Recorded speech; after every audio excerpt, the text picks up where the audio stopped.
Hiking गर्ने कर्ममा भस्मासुर डाँडो हुँदै आउनु न तपाईँहरू आउँ। हाम्रो चाहिँ यात्रा जारी छ, ल हेर्नुहोस् है हाम्रो हाइकिङ ग्रुप।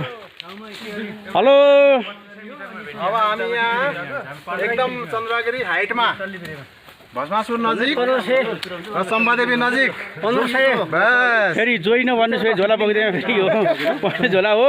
ल ल ल हेर्नुहोस् है यहाँ कोठा छ।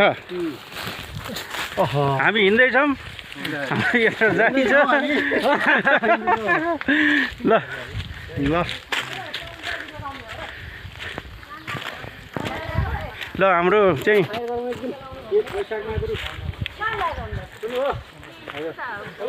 हजुर ओके ल 2 जना मात्रै चन्द्रगिरी आउनु त हुँदैन, त्यसै जङ्गलमा सबै भारी भने आउनु हुँदैन।